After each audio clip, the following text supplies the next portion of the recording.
Yes. Yep. Thank you, everyone. Welcome to our first Housing Commission meeting of 2024. I would like to make a motion to make a change to the agenda.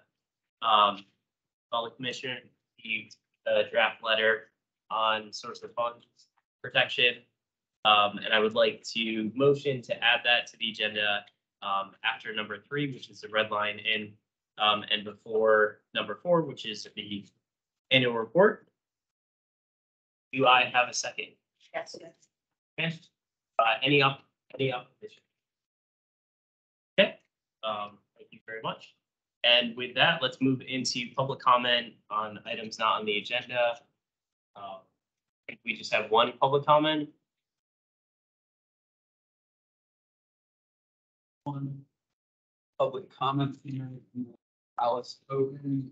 Alice, are you on the line?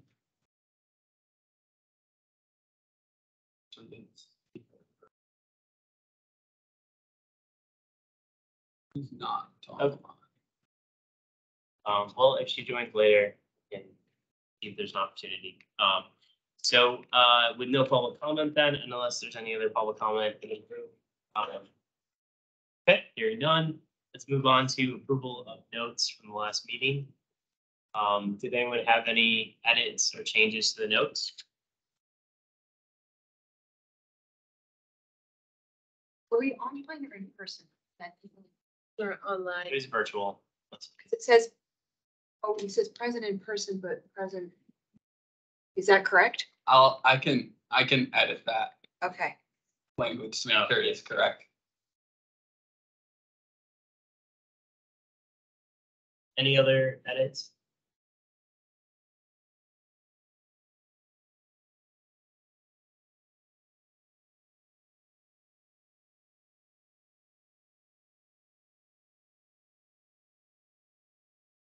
Okay, hearing none.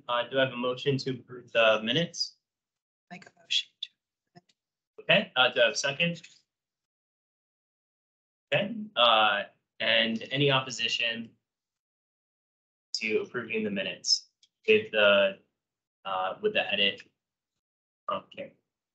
Okay, hearing none, they are approved. Thank you.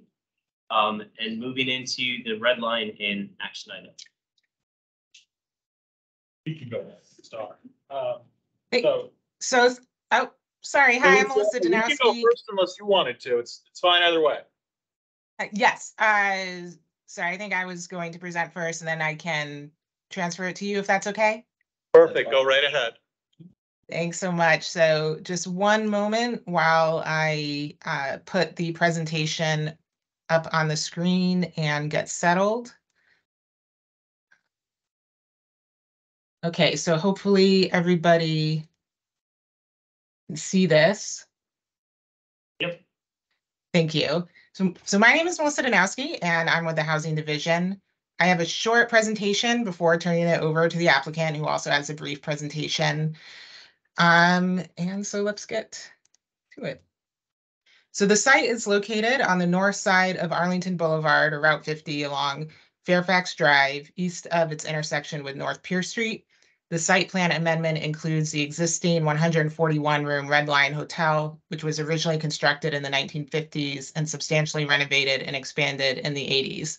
And the site also contains the currently vacant 14-unit Ellis Arms Apartments and the 14-unit Williamsburg Apartments at the corner of Fairfax Drive and North Pierce Street.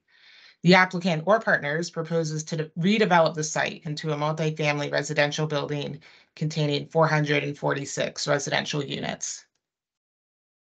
The Special Affordable Housing Protection District, or SAHPD, is a general land use plan, or GLUP, policy and overlay district on the GLUP map. The SAHPD policy requires the 1-for-1 replacement of existing low and moderate income housing units on sites that are seeking to redevelop at 3.24 FAR or higher. Replacement can be achieved by providing units, bedrooms, or gross floor area equivalent to the unit's bedrooms GFA that would be lost. The site plan proposal triggers the SAHPD policy due to the proposed redevelopment of the total 28 market rate affordable units, or MARCs, in the Ellis Arms and Williamsburg apartment buildings into a new multifamily building, which will be 4.59 FAR. The applicant's SHPD proposal would replace the 28 demolished units containing 42 bedrooms at the Ellis Arms and Williamsburg apartments with 22 new units with 42 bedrooms.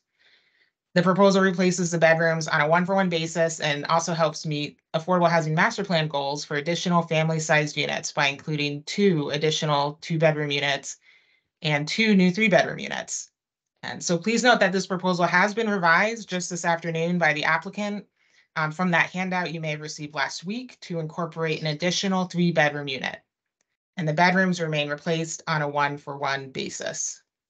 So rents and income levels for the 22 affordable units will be affordable up to 60% area median income.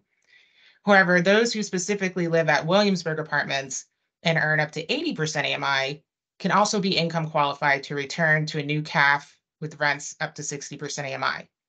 So in other words, the rent will remain at 60% AMI, but residents who may earn up to 80% and live at Williamsburg apartments can still return to the property if they choose to do so. And at least 2 of the units in the project are required to be fully accessible to persons with physical disabilities.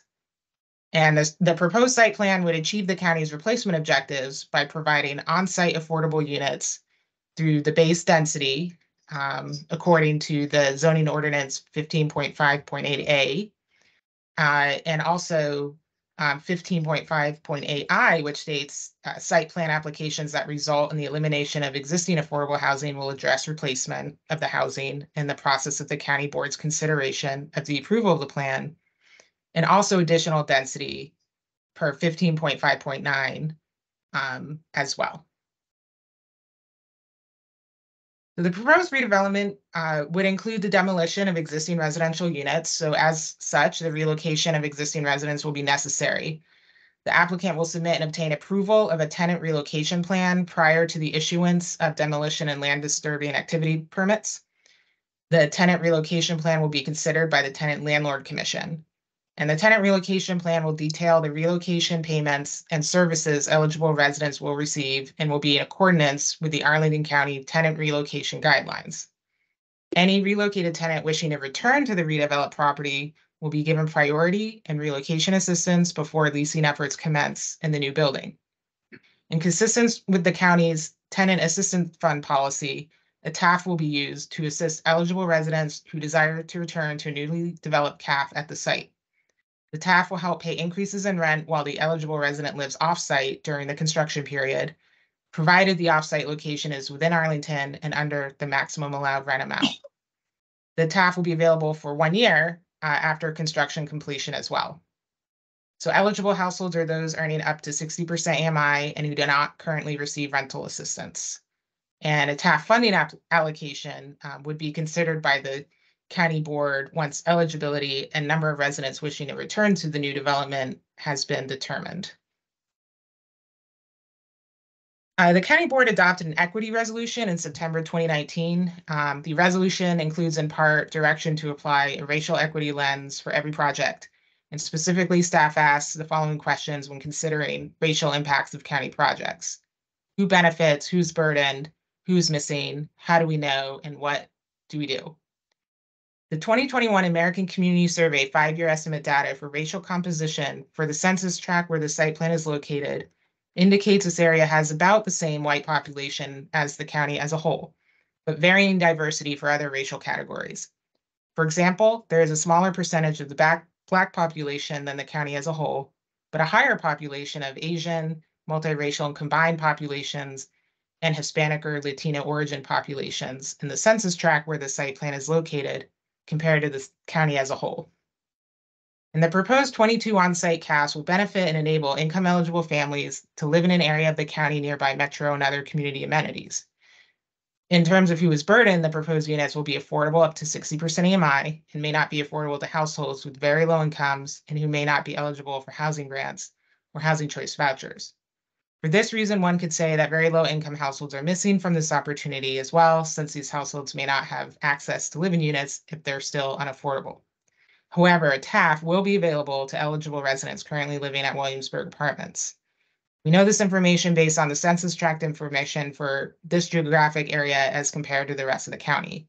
And in terms of what we do, the county has an opportunity to consider the site plan's proposed affordable housing program in light of these potential benefits and impacts. So to conclude, staff recommends approval of the affordable housing program, which meets the SAHPD policy and includes 22 committed affordable units, 4 one-bedroom units, 16 two-bedroom units, and 2 three-bedroom units.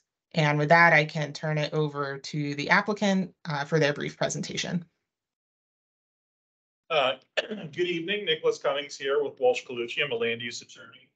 On behalf of the applicant or partners, I'm joined here by Tyler Orr next to me and David Orr back there, and also Bernie Suchacil from my office as well. We're excited to bring you the Red Line project today for consideration. Some of you might be aware, although I think the body of this group has changed since 2019, that there was a former approval on this site. That project included a small condominium and a new hotel. Given the difficulty in the hospitality market during COVID, that proposal just didn't move forward to construction. Fortunately, however, Orr Partners stepped in. They joined with the hotel owners to bring you the application you're reviewing today, which is for a single multifamily building delivering 446 much needed residential units to the neighborhood. Of those units, 22 will be committed affordable housing, including 2 3-bedroom units, 16 two-bedroom units, which is, an important need for multi-family size, affordable housing. Now, one thing I want to highlight, and that Tyler or Mr. David or might want to do. Last night at the Planning Commission, we had some comments and a lot of, praise for obviously the strong effort we've made here and the size of the commitment to affordable housing here. But there was a question of whether or not we could adjust the unit mix to deliver a little bit more on the family-sized units and maybe take out some of the ones. And so what we did was spoke to, and this was all today, which was exciting. But the Orrs sharpened their pencils, went back and took a look at the unit mix and how we could adjust things. And they ended up adding another 3-bedroom unit to the affordable commitment and out some 1-bedrooms for that extra 3-bedroom. So what that's going to do is just give you another large family-sized unit here, which I think is going to be really helpful. Another thing to think about that's important is that the Williamsburg apartments and the Ellis Arms apartments, 2 market rate existing buildings on site, those units in those buildings that were built in like the 50s are much, much smaller than the units that folks are going to enjoy in the new building. So everybody who is going from, for example, a 2-bedroom in the existing building to a 2-bedroom in the new building is going to have a just vastly better experience. So that's a huge upgrade there too. And I'll note as well that one of the prongs of the special affordable housing protection policy is, you can do replacement on a GFA for GFA basis, a square footage basis, or on a bedroom basis, or on a unit for unit basis. And, there's a push and pull with the county when you discuss these things. And if we had gone with the square footage replacement, you would have seen far fewer units, but the Orrs were able to make a much bigger commitment to satisfy the policy in a way that brought the most housing to Arlington County, which I think is really special about this project, really made it a priority here in the community benefit package. The other thing, of course, to remember is that the new building is going to be vastly different than the existing buildings in scope of amenities, right? The sort of things that everybody gets to enjoy. Because an affordable unit in the new building is the same as any other unit in the building. For instance, what people get to enjoy there. And while amenity packages are certainly something that we finalize and figure out as we're moving closer to construction, I have heard a lot from the Orr team about the sorts of things they're planning to building. And I think it's going to be really nice and special. And in the presentation, you'll at least see some of the outdoor areas with the swimming pool and areas to sort of sit and hang out outside and all that, which is really nice. The other thing just to mention briefly, this was more important for the Planning Commission, but I want to mention it to you all too, is that we really worked hard with staff on this application to, and with the site plan review committee to improve it. We got staff comments and comments from the SPRC, all of which led to a better project at the end of the day.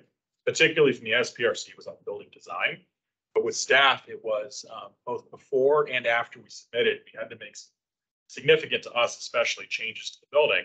So we actually had to shrink the floor plate by moving the building back to allow the county to be able to build. What you can see in this rendering, we tried to capture it, is there's going to be a new bike path along Route 50 there and along Fairfax Drive the county's gonna be building that, but once they realized this project was coming forward, there was also some attention to other properties up the street. They realized they had to design, the new bike path and figure out what the new alignment of Fairfax Drive was going to be. Then they realized after VDOT sort of refused to give, which is not surprising, a little bit of space under 50, that they were going to need more out of Fairfax Drive and out of our site than we had originally assumed. So we had to go back, pull the building back, which is always painful for any developer, and make adjustments. But we were happy to do it. That bike path thing is going to be really helpful for both our residents and everyone. Those are some of the big picture stuff I wanted to highlight. And then Tyler here is going to go over building design. Yeah, so just starting with the building design, we really had a great effort with the entire SBRC process. Really, I think came away with a much better building than we originally had. We have a lot of brick throughout the lower levels and then reaching out panels going up the rest of the project. And we also brought in some significant biofill, such as the planted canopy that you can see right at the entrance and all the planting around the pool deck. So there's 3 courtyards in this entire project, and planting all around, which you'll see slide. As far as community benefit goes, so we're gold on this project for bonus FAR 3.5, 3 extra items we used shows from were building cycle impact reduction, advanced energy metering, procurement of offsite solar, and also meeting baseline requirements. So here you can kind of see our pool deck on the right in E. E is our rooftop amenity, which will be like a grill area, cooling deck. C is this tranquil interior courtyard where it's just quiet, peaceful. It's got like a little fire ring and just a place for serenity. Then D is just another planted area. And obviously we have planting all around the project. Don't forget the dog run. Oh, I did forget the dog run, which is F. And getting into some biophilic elements as well. So one big piece that we heard from county staff was about the transformer vaults. We have 3 big doors that are for where our transformers are going to sit. We brought in some biophilic elements.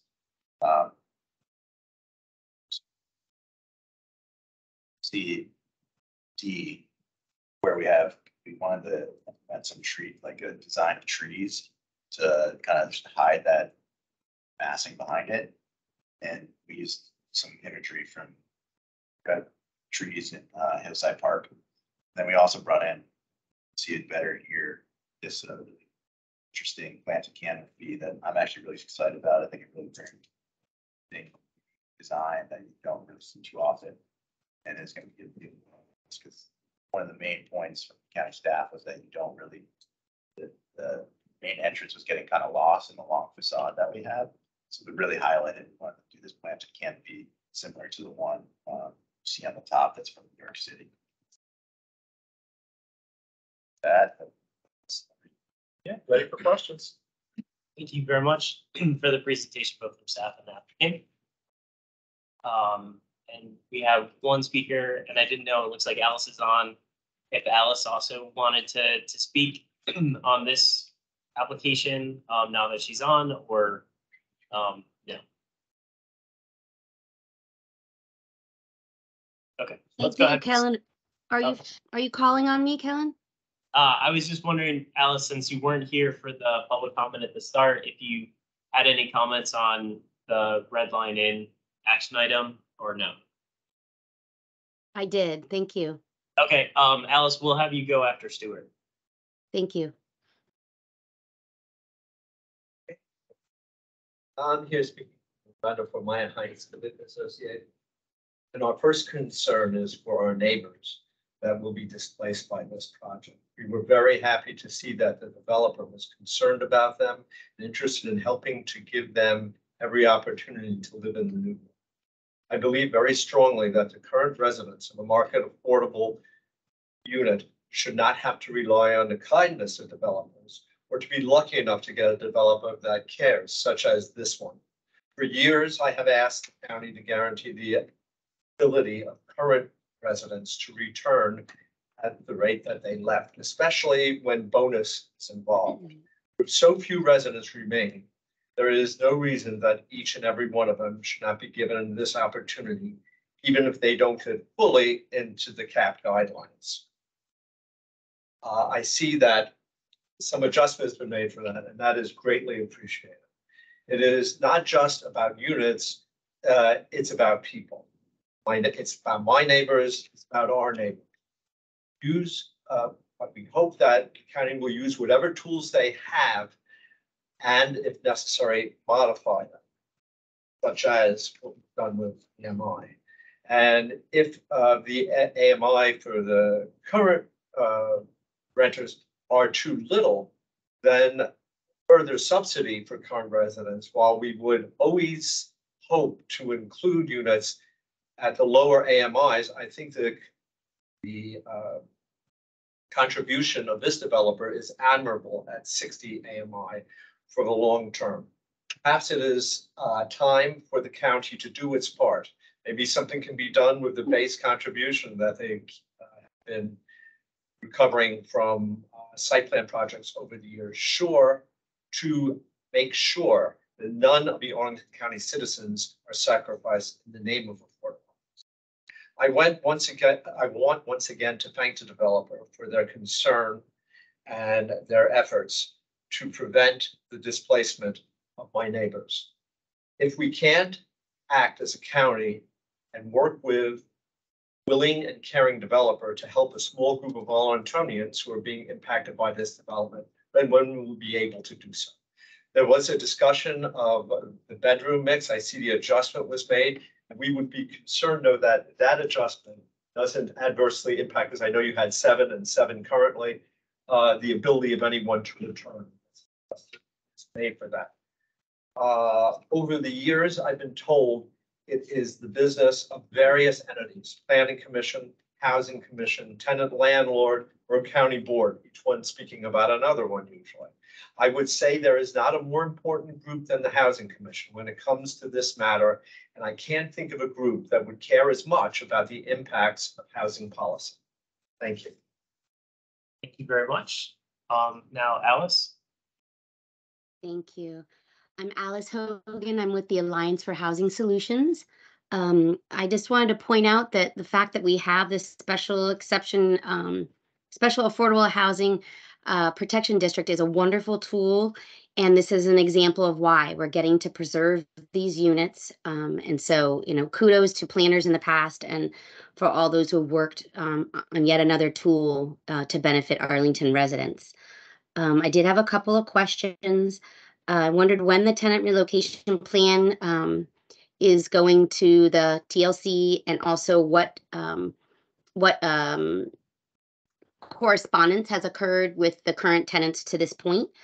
You mentioned a TAF, which is excellent, another tool we've worked hard for in the county, and I wondered who's actually responsible for funding that TAF. And my final question is about supporting the CAF residents once they come in. So normally we get, you know, a few units here, a few units there. With 22 units, that's a good size, you know, sub-population within this building. And are there any plans for special consideration or resident services of any kind for folks on this lower income level that may have different needs than the market rate renters? Thank you. Thank you, Alice. And I'm happy to let the applicant respond to Alice's questions. Yeah, I'll start, and then I'm going to take it to Tyler. The tenant relocation plan, we actually does.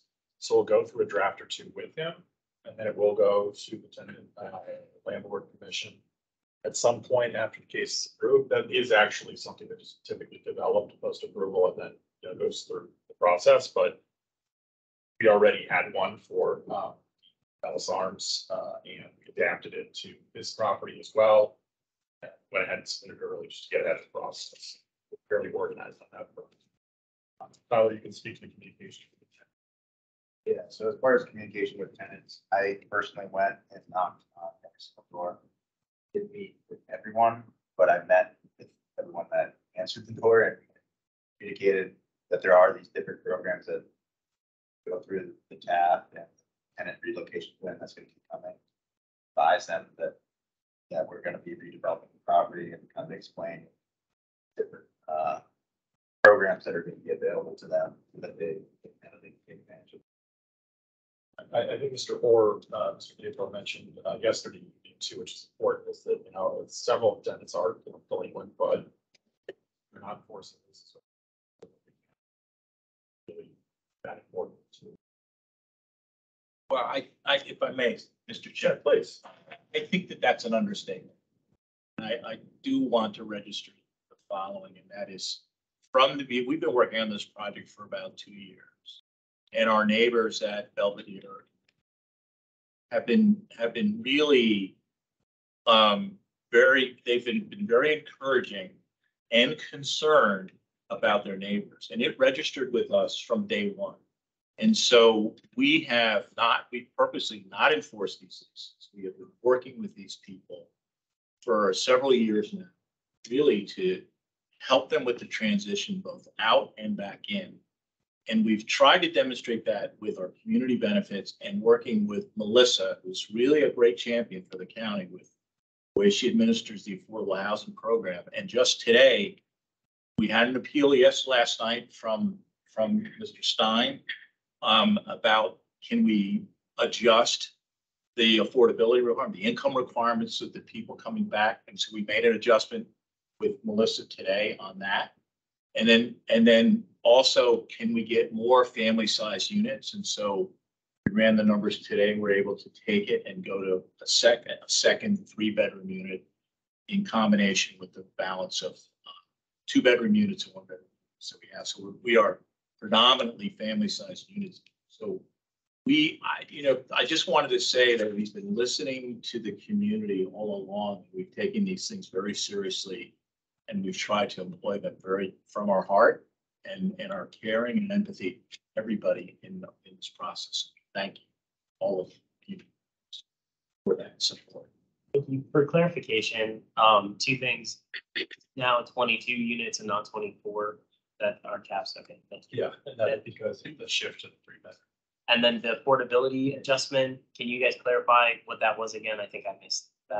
I'll let Melissa answer that. It has to do with the assistance on return and threshold for getting assistance. Go ahead, Melissa. Sure. So a question came up at the Planning Commission meeting last night about can residents that live at Williamsburg Apartments that may earn 60 to 80% AMI return to a new CAF unit. Now the rents at the new CAF units will be up to 60% AMI. And in order to income qualify, residents will also have to earn 60% AMI, except if you're a resident at Williamsburg Apartments. Then you can income qualify up to 80% AMI. So it allows more residents at Williamsburg Apartments to return to a new unit if they desire to do so. Okay. And is that, so once those residents move out, it just goes back to 60%? Exactly. Special provision. I don't know folks might, because it's market rate affordable, so you don't necessarily know everybody's income profiles in that building. And there's a chance that some might go higher. So just out of curiosity, do you know what the mix of income is currently at the Williamsburg? We do not have that. We're not privy to that information. Okay, just thought I'd ask. Yeah. I have a second question, which is completely unrelated. What is bird-friendly glass? So there's a requirement in the county, as you know, a lot of birds hit glass and they get stunned or they snap their neck.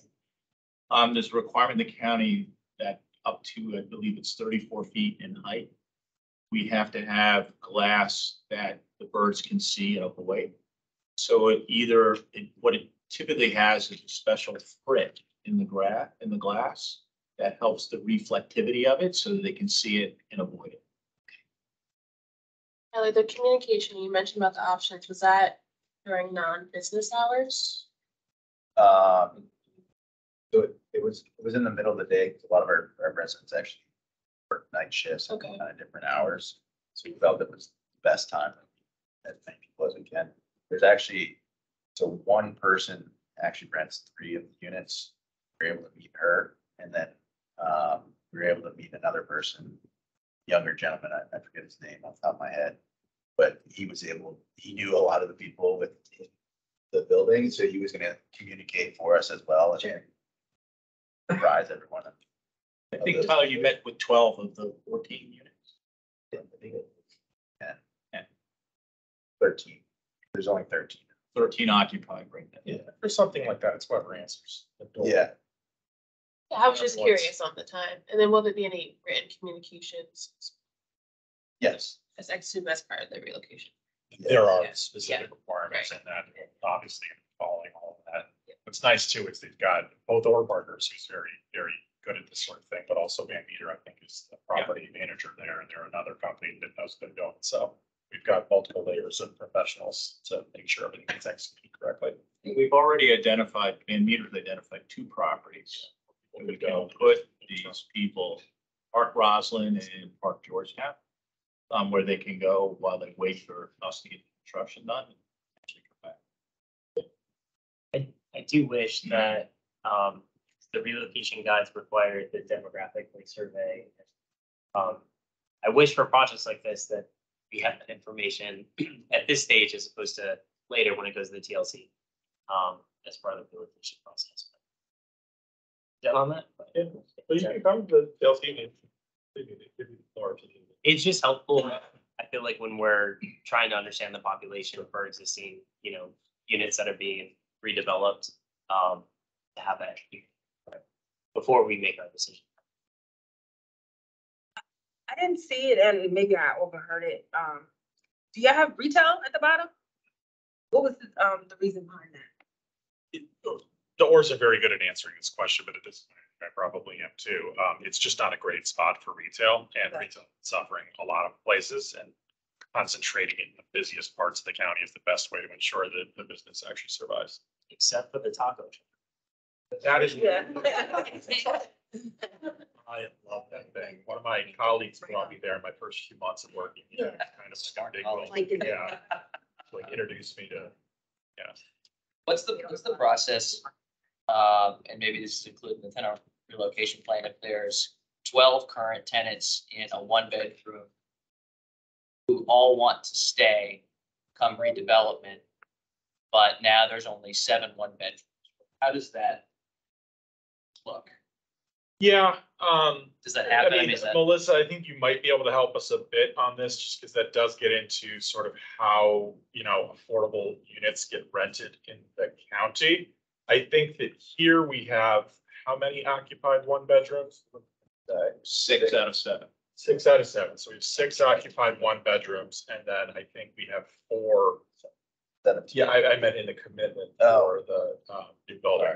There's 4. So I mean, there is like a difference there. Mhm. I will say that in reality, and a lot of folks, housing can speak to this, and Hector did, was in charge of these relocation plans to the county during the SBRC process, but the number of folks who actually end up coming back is usually not 100%. So it should work out such that anybody who wants to come back is very likely to be able to get a spot. And the change that we made was to get and so we got that extra 3-bedroom in there, which reduces the number of ones that we're doing, but at the same time, very likely to work out. I think someone had made a comment, I think one of the public commenters, about having a decent amount of CAF units within this market rate building. There's a decent amount of studies out there about how there can be cultural differences that can make it challenging for low-income residents to feel comfortable in mixed income building. They generally feel like if there's an association that they don't get to set the rules, they're made by wealthier people who may have different norms. One of the things that I would urge you guys to look into is similar things that our nonprofit CAF partners do, eviction prevention plans.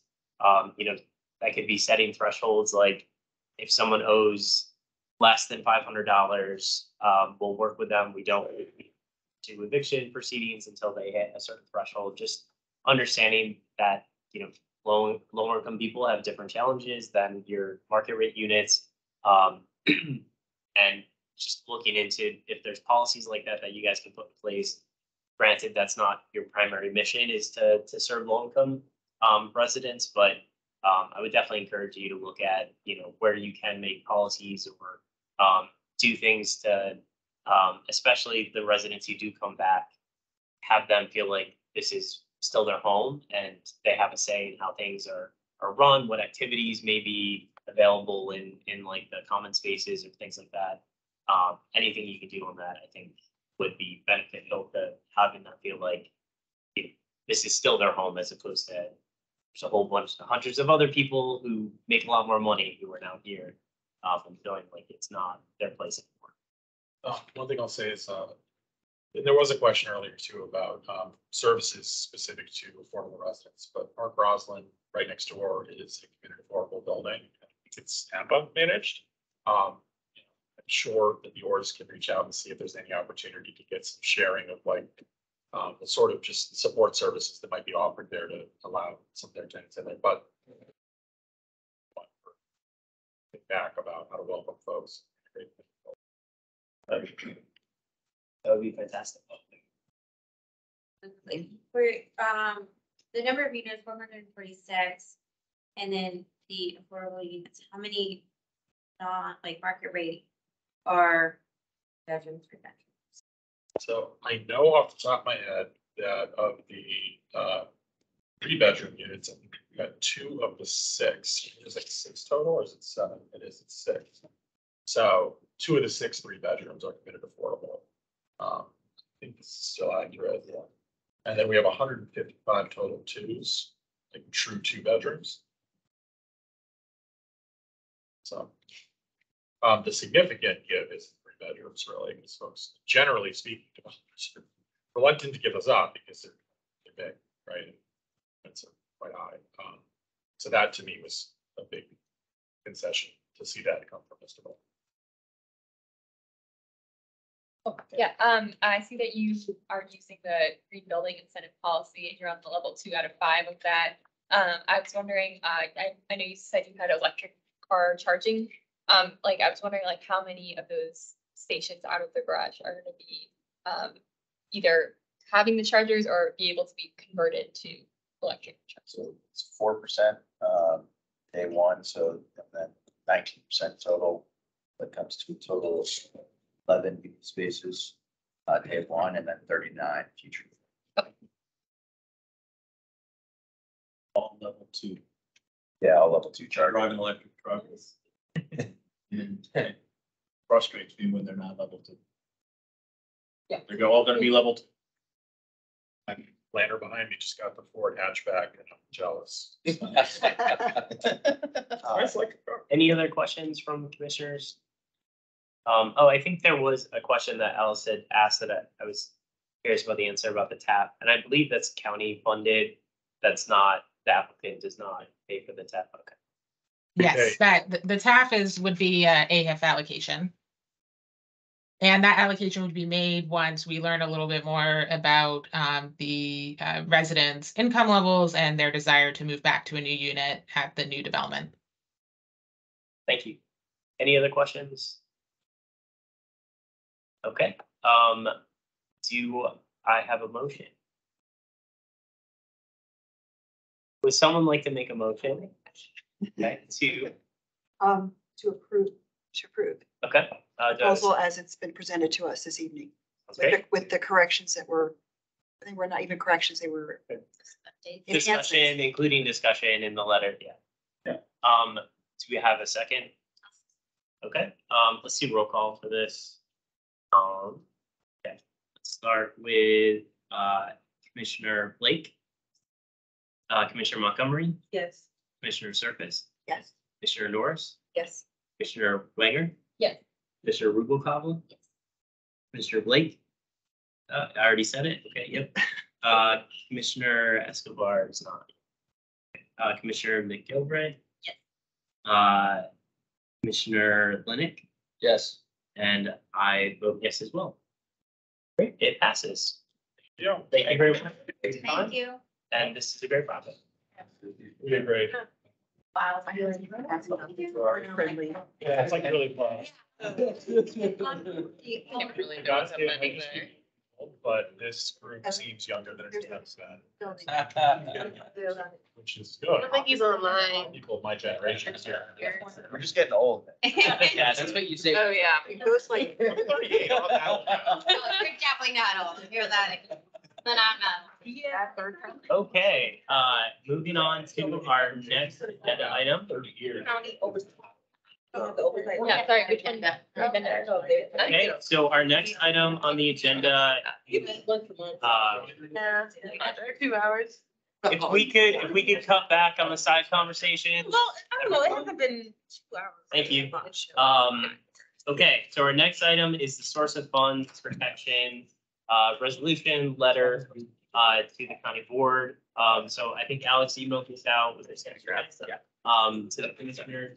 Are you able to bring it up on the screen?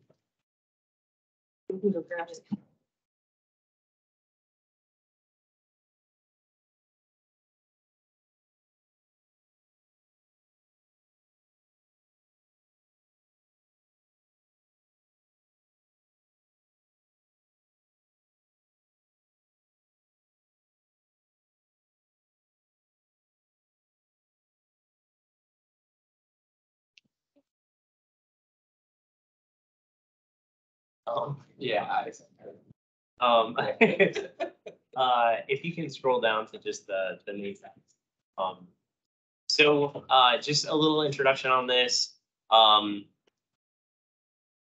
This kind of stems from a conversation I had with Christian Dorsey a couple of months ago, probably in November, where I'd asked for an update on amending the human rights ordinance to add source of funds protection. So the Virginia General Assembly added this as a protected class in 2020. And at that point, the county was able to add it to our human rights ordinance so that our local Office of Human Rights could begin enforcing this housing protection.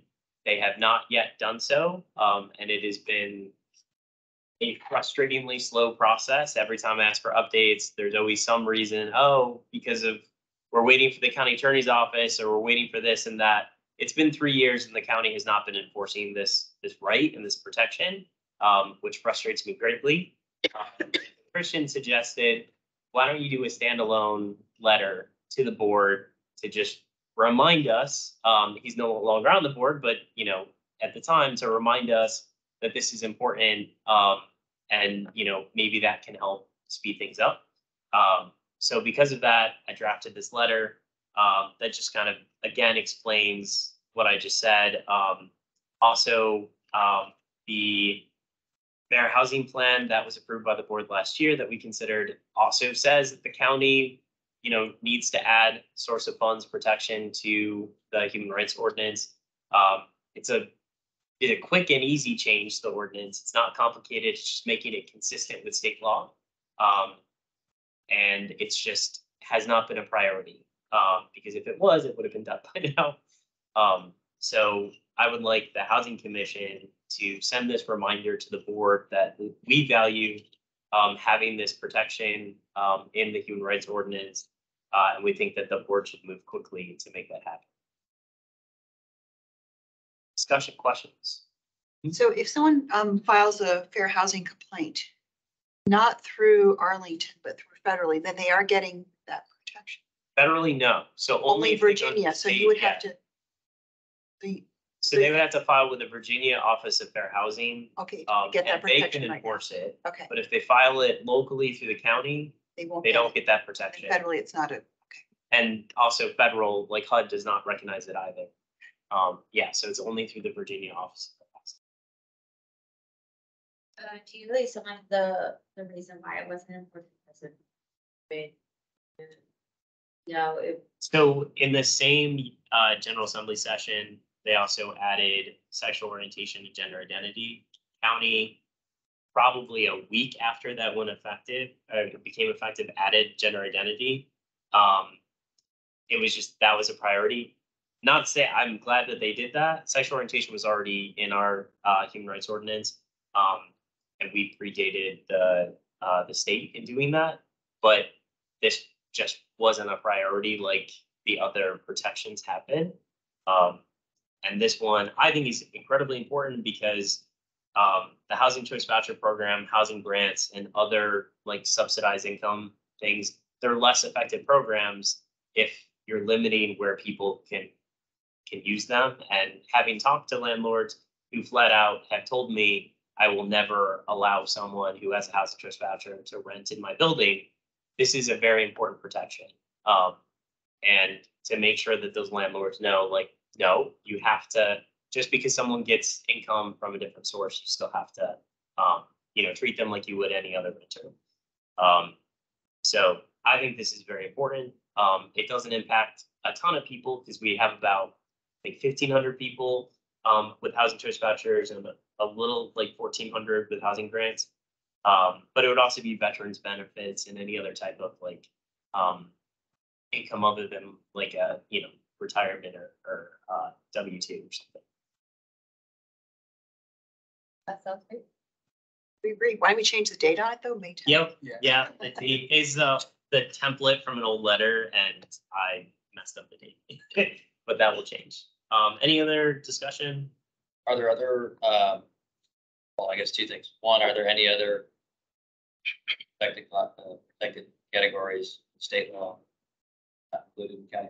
There's one other, it's military status, and I think Arlington has veteran status, but not military. And this one, not to say that I don't think that's important, it's slightly more complicated. And so I wanted to focus on source of funds. Yeah. Is the other one also? Yeah, they're both housing discrimination protected classes. But the veteran versus military, like, yeah, I didn't want to include that and then have like the county attorney be like, well, now this makes it a little bit more complicated, and so it's going to take some time.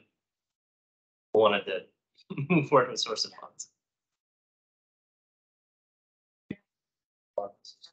I guess we bless this, or do we just vote on it? Just a vote. If you'd like to. I didn't mean religious. That kind of a blessing. So it would just be a motion, like any other. Do I have a motion to send this recommendation to the county board? Yes. Okay. Do I have a second? Second. Okay.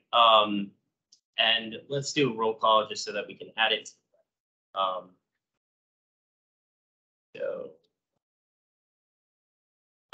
Commissioner Blake, Yes. Commissioner Montgomery, Yes. Mr. Surface, Yes. Commissioner Norris, Yes. Commissioner Wenger, Yes. Mr. Rubalcaba, Yes. Commissioner, I already said Blake, right? Yep. Yep, okay. Sorry, you're in minutes twice. Commissioner Gilgray? Yes. And Commissioner Linnet? Yes. And Commissioner McBeth? Yes. Great, it passes unanimously. All. Next item on the agenda is the annual the annual report. So hopefully people had some time to go through it. I know it's 19 or 20. I only printed 2 of that. I think it's so many, but This is a labor of love that drafted. But a lot of the policy section just came from our letter, so it was copy and pasting most of the section and just like making the format consistent across the board. But this the format is consistent with our previous years, going back to like when I joined the commission. Yeah, did people have discussion or questions about the our plan? Sorry, our annual report. I guess the question is, how many of these priorities are carrying over to our work plan for 2024? I guess that's. It'll be the next agenda. Okay, yeah. Yeah, I mean, the overall categories are the same. Yeah. It's just individual items that change. So, yeah, under like areas of focus, they're virtually the same for last year to this year. and we'll get into more specifics when we talk about that. But yeah, I mean, the purpose of this plan is basically to summarize for the county board, like, here's what we did and accomplished last year. Here's all the letters we sent you, some of which you read, some of which you didn't. Here's an opportunity to read the ones that maybe you didn't. And I think it's also helpful for us as we're looking at what we do this year as sort of an easy reference guide to like, oh, what did we say about the budget last year? What did we ask for? It's in here. You don't have to go dig up the letter. So it just consolidates things and gives us a record of what we accomplished. So any questions or edits or comments? Okay, do I have a motion to approve? Okay. Okay, do I have a second? Okay, this one, I'll just, any objection to approve it? Okay, passes with no objections. Thank you all. We're speeding through. Yeah. So our next item on the agenda is the 2024 plan. So this one, so I started with the template that we used last year and made updates or changes. I listened to the meeting recording from December to hear a few things that you guys had talked about, and I tried to incorporate into the plan. And I also need to send up a sign-up sheet for the board meeting representation, just like we did last year, so we can identify which housing commission members are going to be representing the commission at county board meetings. So I'll send that out so that we can have this filled in when we actually vote to approve this in February. So today's just discussion. We can make hopefully edits and changes to it. And then we can vote to actually adopt a version of it for February. Do you want me to run through it, or did everyone have a chance to kind of read through it in detail? I can give a short synopsis. Yeah. So key objectives, again, basically starting with what first came about because of the Serrano, the oversight of affordable housing properties and reviewing programs and policies to support affordable housing residents.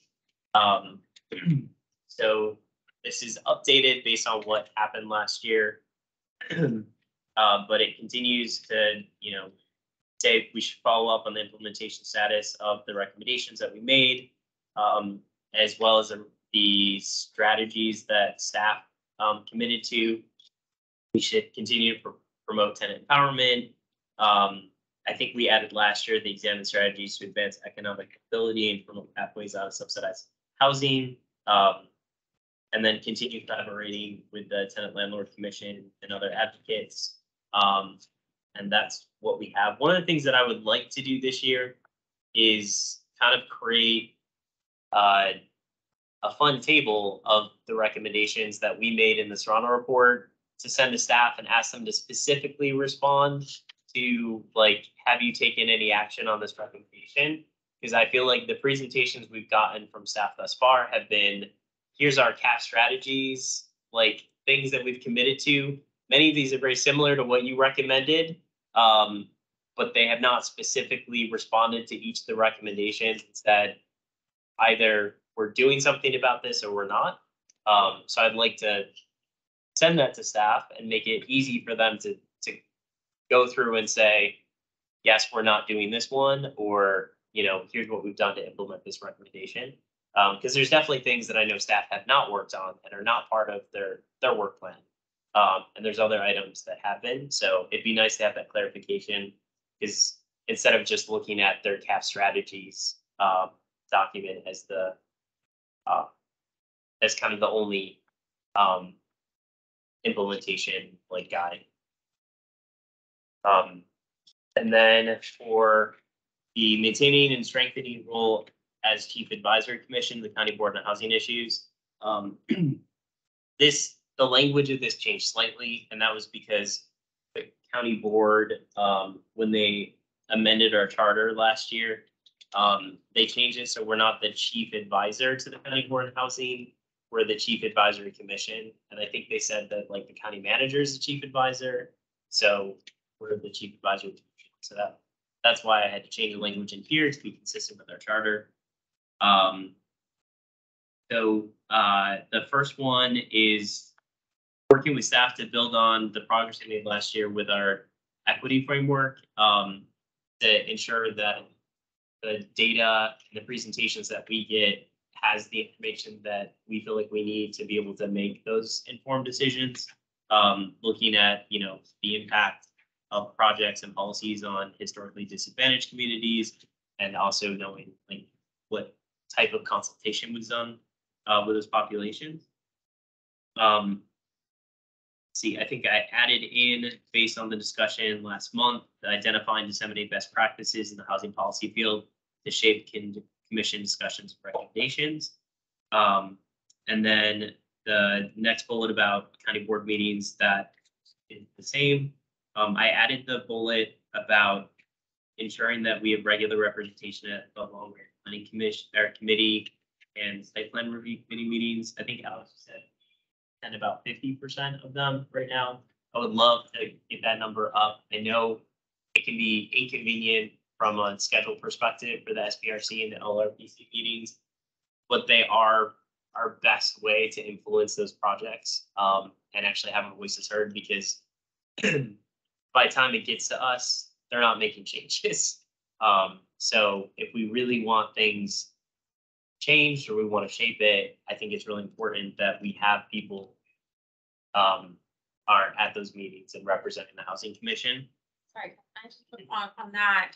My only suggestion would be, can we have like a template? We're not going in there kind of like, because I've gone in there and I'm like, what do I say, or how am I representing the committee? Because because it's my first one, and I think that would be helpful because there are new people on the committee, and if we have like meeting, I don't also jinx ourselves, but like, hey, these are the bullet points that we want you to discuss. That's so much more helpful, and normally they're pretty quick. They're like an hour. So trying to get through an hour and a half about 15 people sometimes, like just your point. So yeah, I feel like generally you may get to say one or two things at most. yes, like 3 minutes. That's it. Because you have, the Parks and Rec who also needs to talk, and transportation. No, I think that's a great idea, and I think creating like a one-page guide or something of like, so you're a housing commission representative on LRPC. What does that mean? Like, what are some questions you may want to ask? I think that could be helpful for folks. And same thing, one of the things that I've asked Alex to do for the, was it subcommittee or development updates, was probably development updates. Yeah, that makes sense. Is to list each of the, like on the actual agenda, the SPRCs and the LRPC meetings that we've gone to, and then have that person give us an update during the meeting so it doesn't get overlooked, because that's the other challenge that we've had, is like people go and then the rest of us never hear about it. The project comes, people have questions, or like, oh, what about this? And it never got back to the representative who, was attending those meetings. So I want to make sure if we have people going, we're also including that in our agenda to have that discussion. And I think someone, I think it was during December, like gave a good update. Michael, John Melwood. Okay, yep. And I was like, yeah, we should be doing that at each of our meetings. So that's one of the changes to our agenda that I've asked Alex to make, so that we can just incorporate that more. It doesn't get overlooked like I think it tends to. Are we able to change that kind of at all, or is it kind of that? Just so we can have like agenda items, kind of like, I guess the action items, but kind of like new business, old business, so we know kind of what, kind of make it a little bit more. Like, I get, yes, the action items and informative, but if we don't get to the like information ones, we know to like get to those next time, make those a priority. Okay, so just if for our next agenda, like, oh, we didn't get to development updates, we're gonna do that first or something. Yeah. Okay. That would be- I would say that works for some of the items, but there are like time, lines related to a lot of the items that wouldn't work for. I mean, and then also try to make it much more of a timed agenda, so we kind of go kind of hitting our objectives tonight, so we put it for 2 hours, but we know that there's been times it's been. Yeah. Yeah, I mean, we can do that. So when I was training the tenant landlord commission, we had a set time for each item. I mean, it was up to, we could go over if we, wanted to, but, and we can start doing that. This is just historically, I think, how the housing commission has done theirs, which was quite different from what I was used to on different commissions. But yeah, we can make changes and add, timing to it. I think that's a good idea. I think we should. Because that's something when we invite someone to present, they'll usually like, how long? And if I have a say, I'll be like, you have 20 minutes. And that includes questions. Sometimes they don't ask and they just show up and give presentations, but yeah, no, I think that makes sense. That way we have a little bit more of an estimate. Times. 20 minutes is a long presentation. We could probably ask people to. Well, and I mean, Melissa's great, but she basically read the piece of paper. Like, we already had a lot of the information that she gave us. Right, the presentation, so they shortened that a little bit. And it's also cross too, right? Like, right now, unfortunately, a lot of you read short and sweet. I mean, I'd prefer more time on discussion than on presentation. Yeah, especially if we have the information in hands. But not this is also public and not everyone has seen the info, so I do think that plays a. All right, it's our commission. I'm just saying. Yeah, no, I mean, we can certainly look at a way to balance that out. And I think setting time limits can help, and especially for presenters, you have 10 minutes or you have whatever. So Alex, we'll work for the next agenda to figure that out. Yeah, and part of it is like, I have some control of the agenda, but like a lot of it is like, this will be on the agenda for the housing commission. It's been decided by powers that be. It doesn't go this month. Well, The that's site to do plan with will what go to the goes- county board. Yeah. Exactly. What we see what county board sees, so. But no, And they I think trust that's, they do, yeah, the pecking order. Okay, any other, questions or comments on the like LRPC, SPRC things? I think the guide, yeah, go ahead. Sort of similar to what Sarah was saying around like a template, like, is there opportunities for us to like collaborate with them like in advance of their Yeah. meetings, the other committees, like SPRC specifically, I guess? Because if you're saying that like by the time it comes here, like everything's already decided, like should we be really trying to get it earlier somehow? And if we only have like a minute at SPRC. I mean, you have more than a minute generally, but like you may only have like 1 or 2 opportunities to speak. And so you should be very prepared for questions. You can also send questions like after, like it's not like it's like, oh, that's it. Like this was your one opportunity, but it's really up to the representative from the housing commission. Like they are representing us, so we don't really get a say. It's just that person. But if the housing commission representative felt like they needed more information or, they need to have side conversations, like, yeah, they can always talk to the chair of that SPRC to be like, hey, I'd really like to sit down with the applicant to talk about X. I'm sure they'd be willing to accommodate that, but it's just not a normal, part of the process. But the key thing is, in order to do any of that, we have to have someone there. And that's what we struggled with is having actual representation on the LRPCs, SPRCs. And in part because we don't set the schedule, like it's controlled by the planning commission. And you guys usually send it to us as soon as you know when it's gonna happen, right?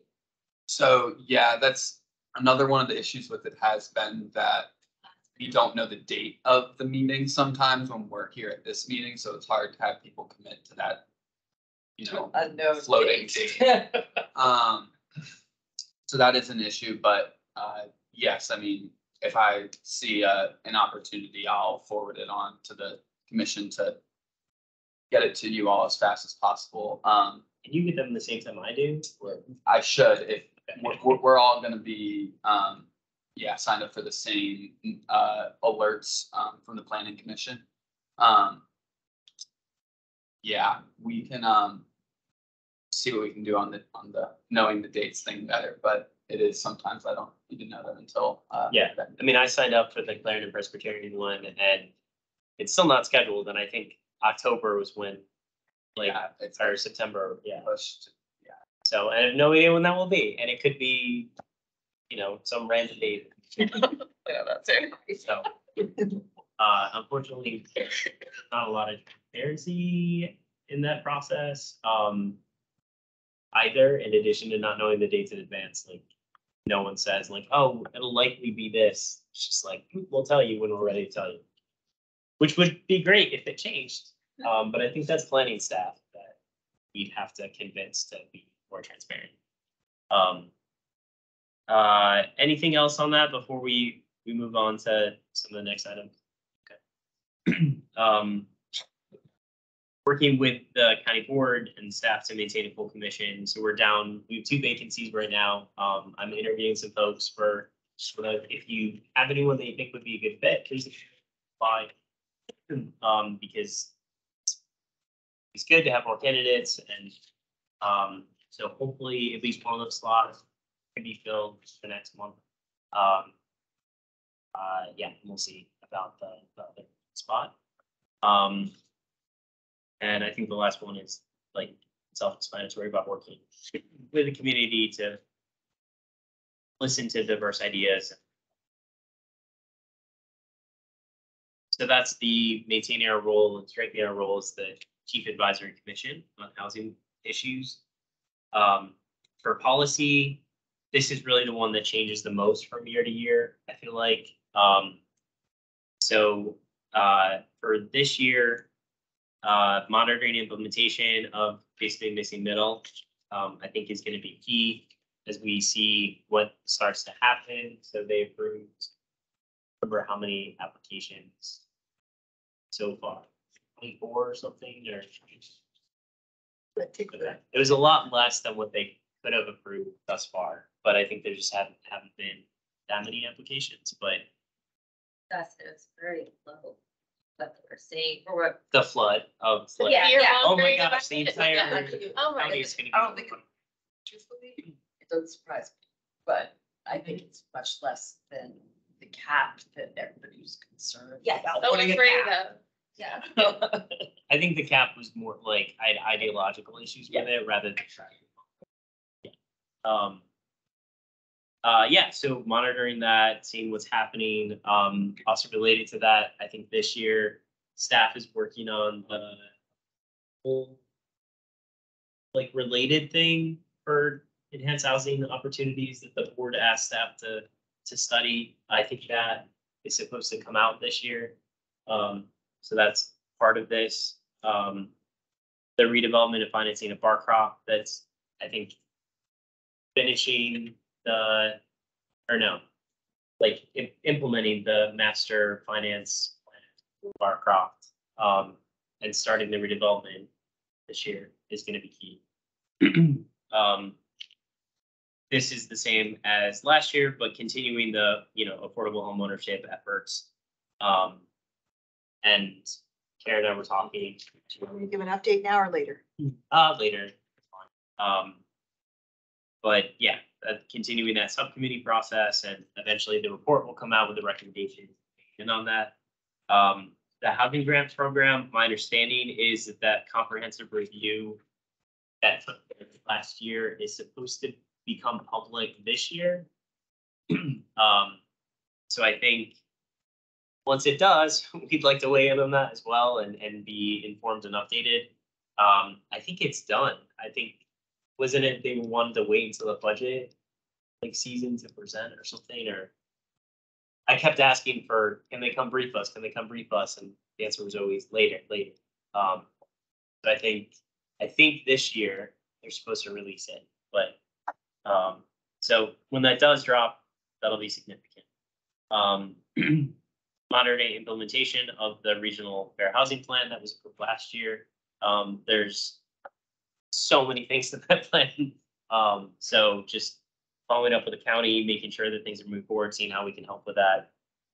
And there are a number of things that Ann Venetia said that the Housing Commission could help with staff developing a better sense of how to move forward with some of the strategies and goals that were in there.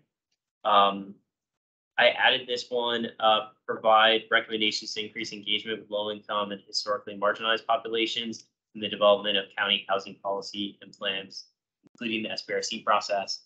I think we talked about last year, like I would get very frustrated with SPRCs where you had existing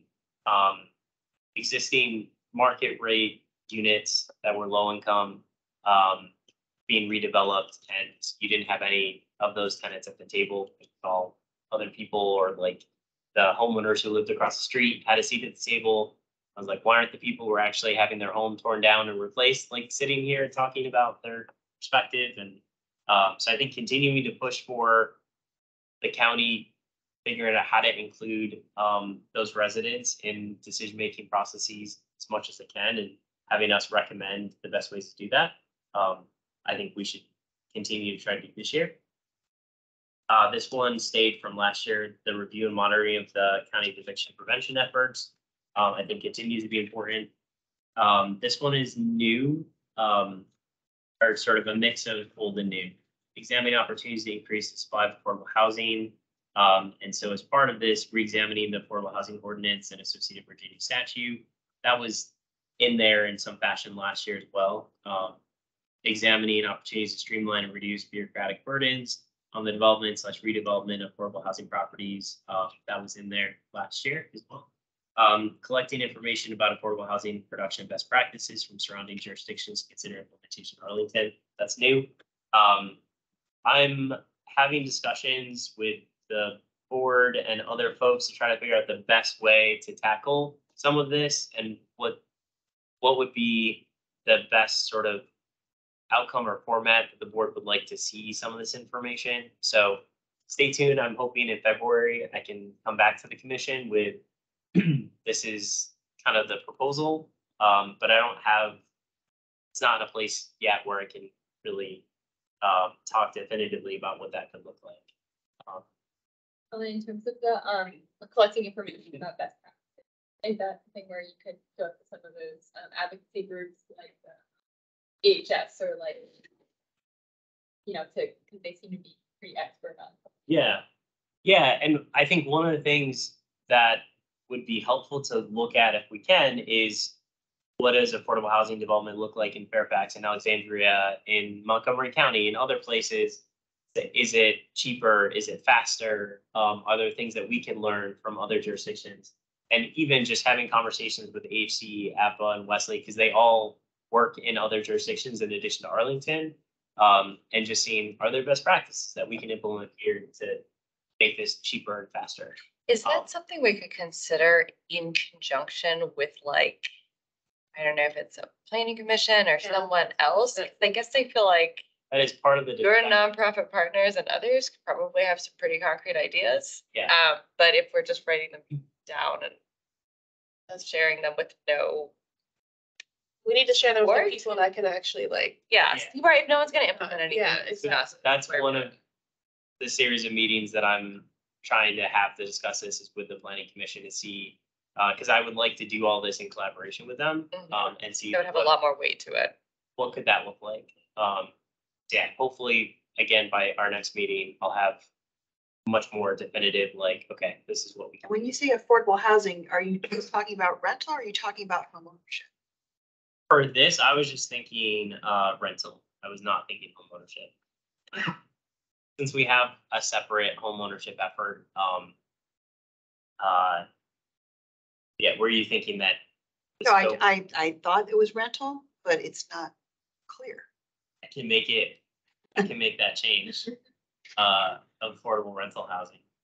Do we know another just general policy question, other kind of bigger, like long range plans or like land use plans that are coming down the pike? Cause I feel like a lot of this is oversight monitoring, which isn't bad, but I feel like the Plan Langston and the missing middle and stuff like that are really the big impact like moments we can have all say. So I was just curious if we could get any, if there was any, or if we could get any of those like specifically in there. So, which is probably a staff question, I realize. Available because this work plan is available to the public, but I'm not sure what that next planning document would be that's in the queue. I'd reached out to Ann Benicia and asked like, what are the top priorities for staff? And she said that implementation of the fair housing plan, crystal houses, missing middle implementation. So part of this did come from like, that exchange that I had with Ann. And I think there was one other, Barcroft, yeah. So I think a lot of the focus this year is implementing the things that were passed last year. As opposed to like, other than homeownership, which was the other kind of like big thing that she mentioned. That's, I guess not every year has like these huge, like monumental 40-year plans that come up. Also, I have to comment, reinstating annual field trips. I'm pretty sure I've been in the commission 5 years and I've never been on a field trip. So this is it got added last year. Okay. And it was COVID interrupted a lot of potential. I forgot about it, honestly. So I didn't end up doing anything. I think we talked about it at the beginning of the year and then we looked into doing a meeting at one of the properties, but it didn't work. We were gonna try to have it the technical aspect, and then there are also security concerns from the property management themselves of having a bunch of citizens that don't live on the property coming in and out after hours. So those were two of the big concerns faced with having a meeting not in one of the typical county buildings. I have to say, when I was at the Governor's Housing Conference, not 23, but 22, they did a field trip and it was really fun. We got stuck in traffic, but if, I don't know if we can piggyback, I don't know when the next Governor's Housing Conference, because it does take a lot of work to coordinate those field trips where you go to different affordable housing developments and then you have somebody that actually talks to the group. And it was I think the challenge for us is like technically it's a meeting. Yeah. Go if there's more than don't do that publicly. I know, because it would be a great option. And they go to at least a couple of the service providers that they fund. So somehow they've pulled it off. So I would talk to Syntec. Okay. Yeah. I will also say that I do oversight professionally as well. You can't conduct good oversight unless you're actually on the ground looking at things. So I don't know if that, I completely understand the constraints that exist, but if there's any way to modify them, it would be extremely helpful. I mean, I know we can individually, go to sites and, we could reach out to whomever the owner or the property manager is and request a tour or something, but it just gets more complicated when it's more than two of us and then public notice and but we'll look into it. We'll figure out how to make it work and hopefully we can have that happen this year. That can be helpful. Appreciate that. Mr. Chair, this is Alice. May I make a comment? Sure, Alice. Thanks. I think you guys know I was on the commission for many, many years, and we did do field trips, and it was great. And if I recall correctly, what we did to work around the meeting problem was that we would have it sort of optional gathering before. So maybe 6 p.m. at another location or 5:30 or whatever. And then once that was done, folks would make their way back to the room you're in now and have the regular official meeting. So for example, I remember one time we went through the shelter, the 24, path forward shelter across the street. And to keep it simple, you could certainly think of, there's plenty of affordability, right, walkable to this location, between APA, AHC, Wesley. So maybe, something very close and convenient might work prior to your 7 o'clock, like official start.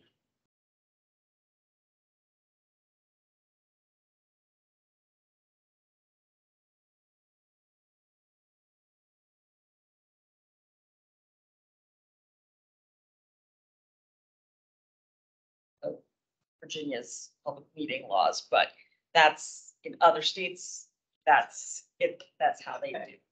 You have to be very careful because you could get up to some crazy stuff if we're allowed to go off and it's so silly. Get up. It's an advisory commission with no actual authority to do anything. Exactly. It all has to be public. You could make a recommendation that people weren't aware of yet. But okay, the bullet right before that, accounting the intersection of Arlington's climate policy and housing policy to include collaborating with C2E2. So this came from your suggestion, Katie. Yeah, so that's what we had for policy. Does anyone feel like things are missing or things shouldn't be there? Can I just elaborate on that one? Yeah, sure. I thought it would be really cool if we could start working with them, the C2E2 commission, ideally also with the planning commission, because I know they have like a lot of power on this. But I noticed below it does say collaboration and it lists a bunch of different commissions. I was wondering if we could add the C2E2 commission as if we are aspiring, if we do want to aspire to like collaborate with them. I don't have an issue with adding them. I don't know a lot about how they work or the types of things that come before them. But I'm open to collaborating. Like, yeah, I'm fine with adding. Where are they again? They're the environmental and climate. Like climate change, environment, energy, I think it's two C's and two T's. No one changed. Yeah, it's like, what? A question about this, and maybe it should be for the schedule, but like, I feel like I never got a good understanding of like the subcommittees and like if we can leverage those, because I feel like we talked a little bit already about how like things often get pushed, and I feel like for some of this like best practices work or like collaboration with other. So yeah, with the subcommittees, we used to have bricks and mortar, trends, tools and trends, and then there was one more. There's ownership. Right. I think there's only 3 since I've been around. Really? Okay. Bricks and mortar. Housing services, accessory unit. Okay. So right now we just have homeownership. Previously we had basically the Serrano one, the joint, subcommittee. If people really want to bring back like one or more of the subcommittees, we can do that. I'm hesitant for standing committees that just require more meetings and time for people to show up to. And then what I saw happen often is that people couldn't attend a subcommittee meeting. We get to the full commission meeting and they're asking all the same questions they would have asked. And then people get frustrated and upset and they're like, you should have come to the subcommittee meeting. It's like, I couldn't, like, I didn't have time to go there. So The attendance was not great. yes. It was like 3 people would show up. Yeah. So I'm really hesitant to do like the standing ones and saying like, oh, all site plans are going to go through bricks and mortar before they come to us, because that will reduce our discussion, because I don't think it actually will. I'm much more into like, if we have, like if we want to create a subcommittee that's going to look at the affordable housing ordinance and, we have a set deadline for we're going to produce a report that does like this, or like home ownership where like you're moving towards something, that's my preference as opposed to like the standing ones. But if people have other thoughts and they think that, I've also thought about, and again, I hope to be able to bring this back to the commission in February, like a fair housing one, to look at some of the specific areas that, like Ann Benicia said, that we can help staff in implementation of the plan. And so, yeah, I want to come back to you all with my recommendation on what I think that should be in February. I don't have that yet. But if other people have recommendations for subcommittees or task forces they think would add value to the commission, happy to discuss that. But it's just the standing ones. I just don't see them adding a ton of value. That's my thought. That makes sense. I think I was just thinking about like, I've only been on a commission for a year, but like just thinking about how the meetings go and just knowing how like the research we'll need to do for best practices and like the discussion required, like I'm just not sure like we have the time right now to fit it into like current agendas.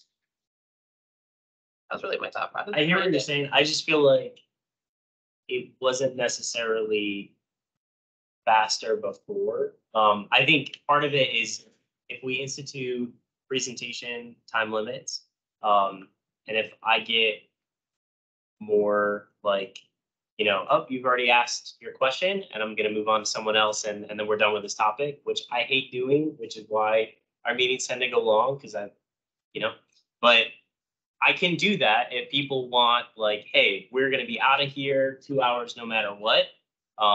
I can enforce time limits and just be like, nope, no more discussion. We're done. We're ready for a vote. Yeah. The other thing about the subcommittees is that they do require staff. Okay. So you have to get somebody to, Okay. They have to be announced. Okay. Agenda. it's like the whole. It is just a mini meeting of our commission.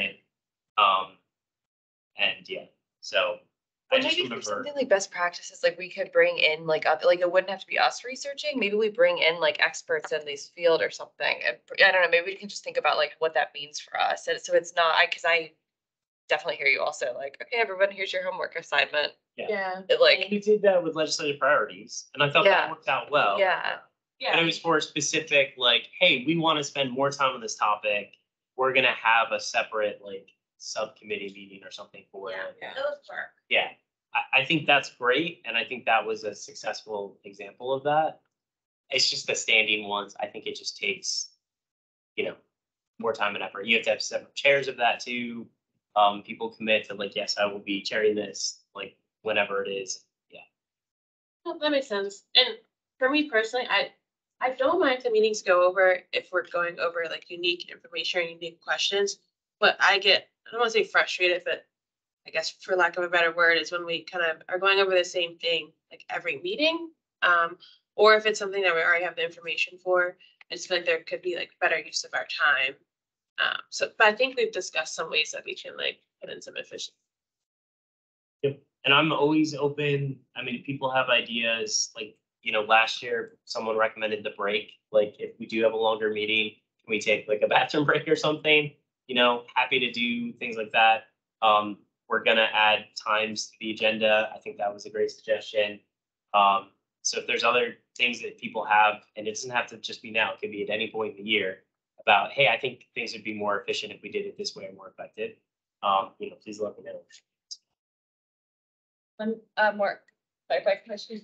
So say we do happen to like do our own homework and find out about some sort of best practice. Are we allowed to email the whole committee and give information, or is that like supposed to be like public record kind of? Technically, you're not allowed to. Technically, if an email is sent from one of you to the rest of you, it's a private meeting that the public doesn't have access to. Okay. So when you're actually replying, you're supposed to just kind of reply to me and CC Kellen. That is the law, unfortunately. Well, that is an interpretation of the law that some of our lawyers have taken, because that is not how every jurisdiction does it. And not even all commissions, because some commissions are like, as long as it's not within an hour and you reply back, it doesn't constitute a meeting because it's not like an immediate exchange of ideas and information.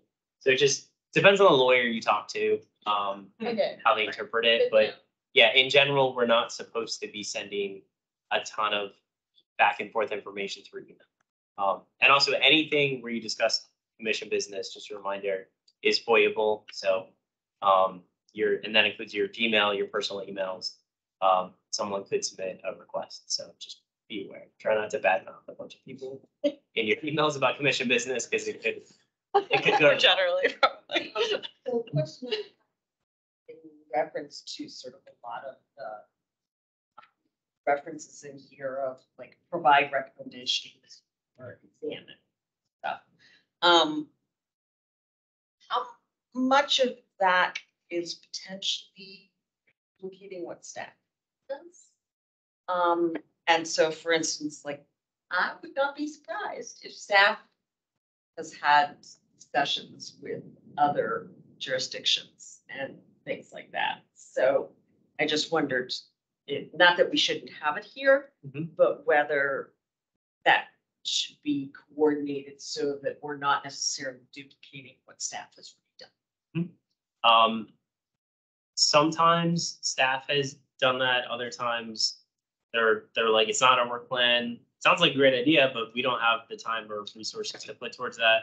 And so we can sort of fill that gap. Other times staff may come to different conclusions that we, looking at the same information, we're like, well, we think that there should be a different result from this.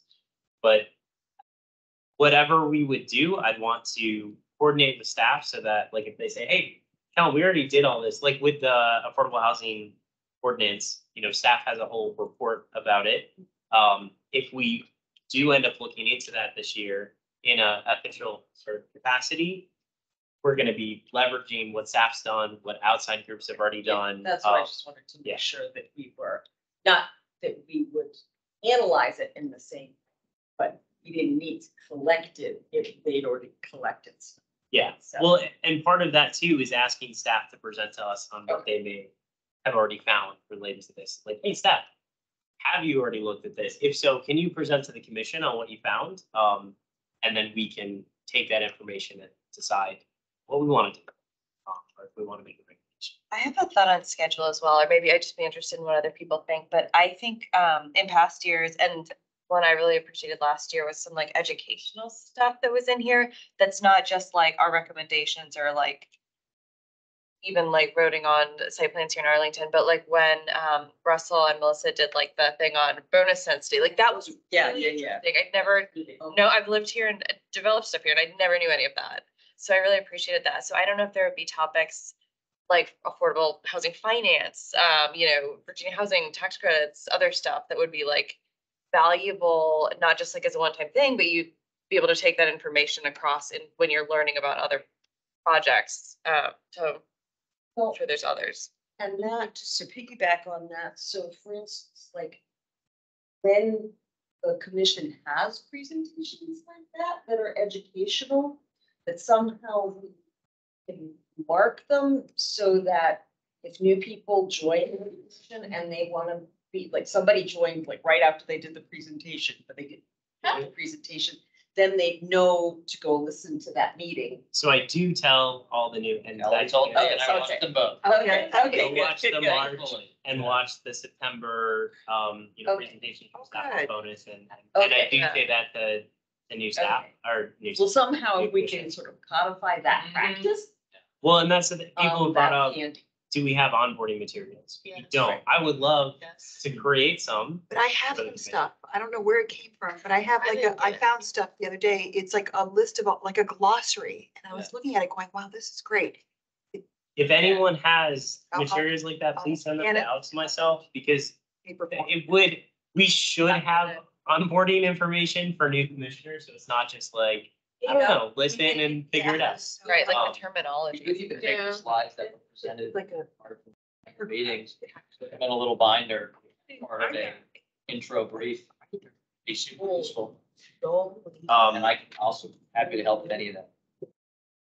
So we can add, I think this would fall under Yeah. maintaining, strengthening our role as chief advisory commission of the county board of health issues, like basically like improving our own commission and expertise.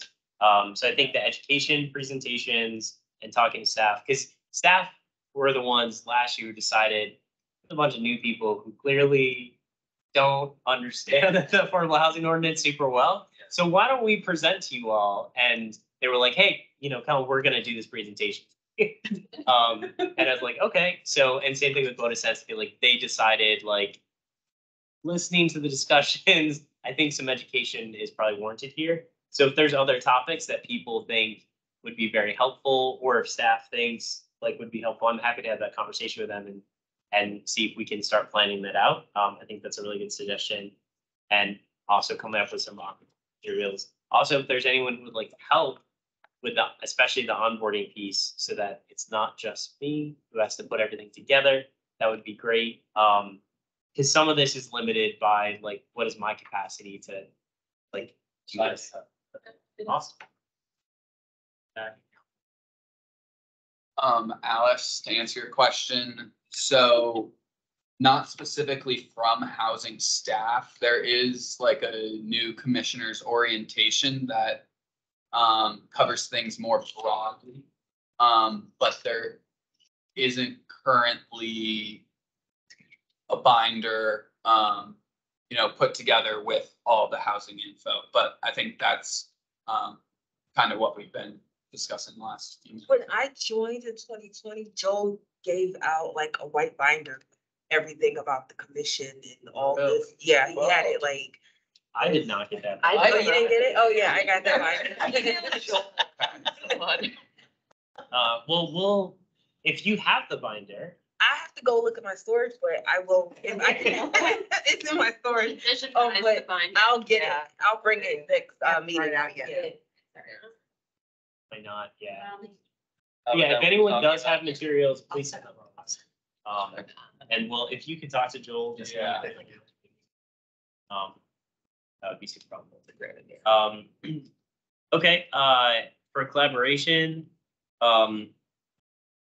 just the number of commissions in the first bullet has expanded from like previous years. So we still have SITSAC, Tenant Landlord Commission, Human Rights Commission, Planning Commission. I added in Disability Advisory Commission because we already have good collaboration with Doris. Anyway, she's our representative there. I added Commission on Aging because they have a housing committee, and I met with them last year, and they were like, yeah, we want to collaborate more and all this. I was like, yeah, great, like let's do it. So I think Commission on Aging, there's certain things that I hope we can work more closely on. Other things that I've learned recently is like the Planning Commission has a liaison to the Housing Commission. Like news to me, I don't know. But there is one. Bring it back. Thank you, Eric. Here's your liaison. And I had asked Alex, like, is there a way to kind of pull the other commissions to see who else in theory has a liaison to our commission, and can we start leveraging that? Because apparently there are commissions that have liaisons to us other than disability. And I was never aware, and I don't know that they're super active in that function, but. So I'm the liaison to SITSAC for us, so I assume I consider that reciprocal. But there aren't any others? I am unaware of any other than Doris, any liaisons. Yeah, is she an official? Okay, so we know that at least we know that the two, SITSAC and. So how do we make them official? And apparently planning. That's something more. Maybe in their charter or something that they are. And the board like approves you, right? Like the board approves you as the liaison. Yeah. Well, no, that was news to me because the only reason this happened was because Eric had said, hey, we need, you gotta be on a committee or you gotta be a liaison. And so I said, okay, liaison. And then when I got to SITSAC, they said, oh, by the way, this makes you an official thing. So, which was but so I don't know, maybe there are other officials. So that's, I want to work with Alex to look into and answer those questions. And also, are there ones where we should have an official liaison? Well, that's what I thought at a minimum out of this list. I think there should be an official connection. I think that makes sense. If we do, I mean, I talked to like last year, I talked to David Tim, their chair, fairly frequently. I talked to the planning commission chair, and I talked to Eric all the time, who's kind of like the unofficial liaison to the planning commission, just because he was our chair. Know him well, but And supposedly have some sort of relationship with COCC. What is that? yeah, Is the, oh gee, now I gotta remember. That's, thank you, continuum of care. the housing commission. Yes, because I'm in it. Yeah. Uh, Yes, that's another thing I can. And I think as part And of. I sit in on, because they have the COC, so the COCC is mostly homeless programs, but, and funding sources for homeless. But they have it's not the whole COCC. They sit in on it every other Monday. I think it's a housing related piece to the COCC, so we're not talking about like all of their case management stuff and things, which is a little bit beyond us. So we can figure out. So that is one too, and truthfully, I don't know that one's as useful. But it is one, so that's what I have on the list. And I think too, as part of onboarding, we should have like position descriptions or like, a defined role. Like, what does it mean to be a liaison to CITSAC? What's the expectation? Same thing. So that when someone says, hey, we need a liaison for this, you're like, oh, okay, I'll do it. And then you find out, oh, well, now you have to attend like 15 extra meetings because you're the liaison. So yeah, I think as part of that, we should really define what they are and what that role looks like. And then the next bullet, so working with jurisdictions nearby. So again, Alexandria, like I'd met with their affordable housing Alexandria Housing Affordability Advisory Committee chair last year. And we exchanged emails at various points about like certain things that may be of interest to both. Fairfax, I haven't been successful. Do they have a body besides the redevelopment? I think they have something. Well, I'm sure they have. I mean, they've got the advisory to their redevelopment. Right, they have a board for that. I was curious if they had anything else. But I will put that on my to-do list to figure out what exactly that entity is in Fairfax. I know when I shared the Tenant Landlord Commission, I was trying to work with their tenant landlord relations board or whatever, and that was unsuccessful. Yeah, I will figure out who our point of contact is supposed to be for Fairfax and how we can work together. Well, and I wonder if that's something that's like more of a the ad hoc sort of standing committees, so that it's who would like to this year contact Fairfax or would like to contact. And I think where that matters most, what I've seen is the legislative priorities, is if you can work with them, say, hey, we'll recommend this to our board. If you recommend it to your city council or your, board of supervisors, now you have 3 jurisdictions, all with the same recommendation to the General Assembly. It tends to matter more. And we've actually got legislation passed by doing that before. Well, and also with the fair housing, because fair housing is a regional Yeah. thing. Sorry, quick question. Yep. So say like, in terms of like what it looks like to collaborate with the commission, if it's not official, like an official liaison, like say I want to like collaborate with the C2E2 commission because I'm the chair and we like exchange ideas about, electrifying affordable housing units and things like that. How would I like kind of bring that up to the commission? If, I know I can't email everybody, would it be something you can request an agenda item? Yeah, you could just go to me and Alex and say like, hey, I've been working on X, and either if it's a presentation from them or it's a resolution that you want to bring forward, you would just say, hey, I'd like this on the agenda. I'd be like, cool, let's have a conversation about it and let's move forward. Okay. Yeah, anyone can do that. Like if you all have items you want on the agenda, you can just reach out to me and request it. And I'm probably not going to just be like, I don't know what this is, but sure. Like, let's talk first. And yeah. But there's no restriction on you talking to other commissions and yeah. And also if it's like not like a full item, but maybe like a 2 to 5 minute One at a update, something time. I can throw that under subcommittee reports on the agenda too, so. Yeah, just. Can I ask what that next sentence means exactly Which one? about the national anthem? Oh, that was a carryover from last year. I just changed the year. I think it was still like Amazon. My guess is it probably got added around the time that Amazon, you know, had a second headquarters here. And so I think it's just a shared area, both the Potomac Yards, as well as like National Landing, where we're both like, what's going to happen here? Let's collaborate. If you guys don't feel like that's as relevant, we can take it out. I didn't have an objection to it, so that's why I just kept it in. I was just thinking you have 655 units in the pipeline in that area currently, so I'm just curious. Or if there was more than just continuing to talk. Yeah, I mean, right now it's like an annual conversation with the Alexandria chair of their like commission.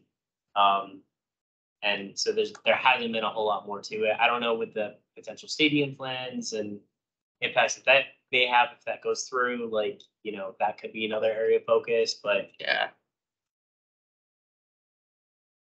You can subscribe to the Alexandria, City of Alexandria Housing News. You get it all. They send really good emails out, and then you can attend their meetings virtually if you wish. If you want to get involved in all that fun stuff. And then for the anticipated schedule, these are just some of the things that I know about. Obviously, the agendas will change, but we already approved our annual report this month. The work plan we're gonna approve next month. Then we'll have the budget that will be focused on in March. Our legislative priorities, the target is July. I know that got pushed last year. And then I don't know when the homeownership study final report is going to come out, but that's going to be on our agenda at some point. Same thing, the housing grant review findings. And then this last one I should remove because we don't do this until the beginning of the year. So it doesn't make sense to have the annual report. Yeah, so there's not a whole lot of other set agenda items for the rest of the year that I know about right now. I think it's helpful to put at least the one sense of when it's going to happen. And then lastly is just the county board meetings. Like I said, I'll send out the sign up genius. Do people feel like that worked fairly well last year?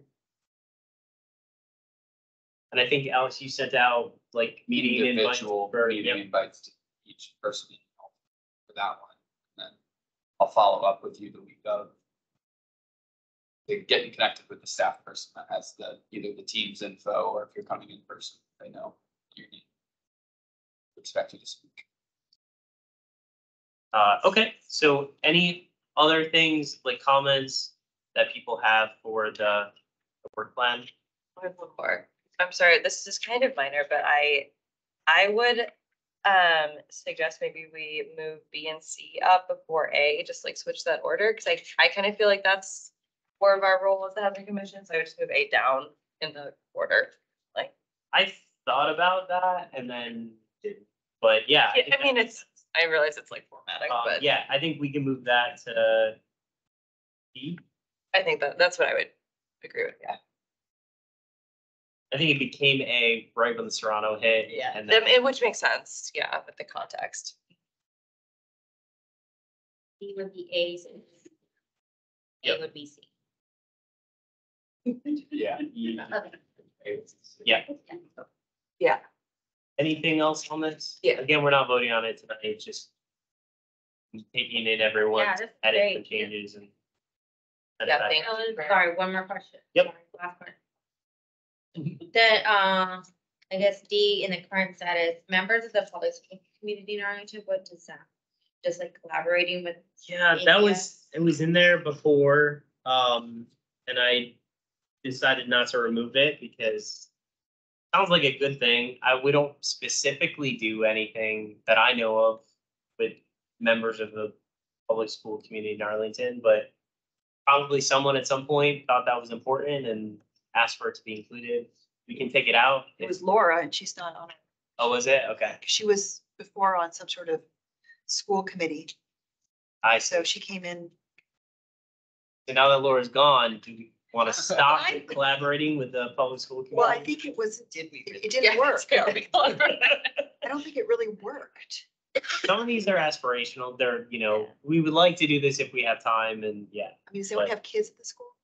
I think it's, I would take it off personally, but if we could somewhere in our mission represent that we're always keeping when looking at projects, always making sure that from a project standpoint, they're collaborating. Okay. If particularly if it's a property like Barcroft. The school system does collaborate. Yes. I know this from a No, long, they long do. time ago. And I know They do. that's part of like the relocation guideline. Yeah. They can stay in the same Yeah. school and So that's what I'm more Yeah. concerned of, us just making sure It comes from the schools. that the impact on school age children is taken into consideration when they developments are. But I think that's a tenant landlord matter, really. Like that's, yeah, it's in the relocation plan. Okay. Yeah, Then I'm I mean, I guess that's. Then I'm good with that, but I would think that first. it's more, so that does come up in their meetings when they discuss the relocation plans, Okay, like, okay. yeah, I mean, I mean, I think I definitely see that. It could be the reason, but one, it's like, She was our I liaison. just feel like we got a lot here. yeah. we have a lot. Yes. So that's why I just thought that's one yeah. thing you could get rid of. Yeah, it's the robust. Yes. Work for the year. But again, it's aspirate, it's, this is what we think is important, but yeah, we're volunteers and we will do the best that we can to execute it. But okay. Any other comments or feedback? And if anyone thinks of something, before the February meeting, also let me know. And I'll send out or Alex will send out the new version of this prior to that meeting. And we'll have any last minute changes and then a vote. Okay, next agenda item are development updates. So one, I have, so the county board will consider an amendment to a condition that is part of the Barcroft first renovation phase at the January 20th meeting on its consent agenda. And so this is one that we heard just a few months ago and needs a condition change to it. But this project is the one to assist with the renovations of the 93 units in this phase. The applicant is pursuing Virginia Housing Senior Financing. The proposed changes to condition 39 include a revision that if the development is financed with funds from Virginia Housing, and if there is a default under a Virginia Housing deed of trust on the property that results in a foreclosure or deed in lieu of foreclosure on the property, at 74 CAFs, where 80% of the total shall not be subject to the affordability restriction in condition 39. The remaining 19 CAF, or 20% of the total, shall have rents affordable to households averaging up to 60% area median income for the term of 99 years, less the time elapsed since the original covenant effective as of December 29, 2021. So this percentage of units and level of affordability is consistent with recent site plan projects utilizing both county loan and Virginia Housing financing. In the unlikely event a foreclosure or deed in lieu of foreclosure would ever arise, the county would be notified of any defaults in advance for an intercreditor and subordination agreement with Virginia Housing. The county would therefore have the opportunity to cure the default to avoid a foreclosure. The amendment is a requirement of Virginia Housing and is standard language that is part of every CAF development that has utilized Virginia Housing for the last 5 years. So it's a very small change to the condition to allow for Virginia housing financing in the project for Barcroft. So for Barcroft, the total financing or the sources, it wasn't just Amazon and the county. There was additional loans that were taken out for that property. What was the total price? So, no, so it was just the Oh, man. 160 and the 150 million. This is more looking at when they break off each phase one at a time, then they're going into Virginia Housing for financing that piece specifically. So but the county is requiring them to have all of those units be affordable for 99 years, but this is saying that this could supersede that. This would only be for the pieces with Virginia Housing Financing, Yeah. and it's true, every single affordable deal in the county has these. You have choice. It sounds like. No, you do not, or you're not using Virginia Housing Financing in the deal. Yeah. Right. But it would supersede on that piece that is financed with Virginia Housing. Of course, foreclosure is But extremely only likely. under- Yes, thank you. Absolutely. Only if the property, and how, I don't think they've ever foreclosed, yeah. And they're giving, even before that, they're giving the county enough Yeah. Yeah, to intercede, so. yeah. That's another, what he asked, how much was total? Cause I hear that 150, 150 million, then you said 100, So we, the county put in 150 and Amazon 160 million. and then they got more from Virginia. This is for the Housing? redevelopment. No, They're like Not the peeling purchase. pieces Yeah, off. it- That it's was all of. Purchase. it's not Oh, that's, the additional. 150 was to purchase it. Oh, okay. Yeah. Gotcha, This is just the financing of the Of renovations. Renovation. gotcha, okay. So that's the, so if you see something about Barcroft on the consent agenda, that's what that is. Other than that, I sent out the development update sheet. I do have, Alex, is there like a cheat sheet for crystal houses that staff can send out to us? Because I get very confused. Which ones are the ones that the county or that Amazon like purchased through their, whatever, and which ones are like separate? Like, I know staff understands it really well. I get very confused as to which is which. If they have And not just something that can be like, Crystal House 6 is the Amazon one, and these other ones are the separate thing, and yeah, that would be super helpful. yes, I can figure out some sort of handout to distribute on that. But there will be a lot in the next few months. Yeah. With Crystal House coming forward. This Both of really- them. What? For both of them or just one?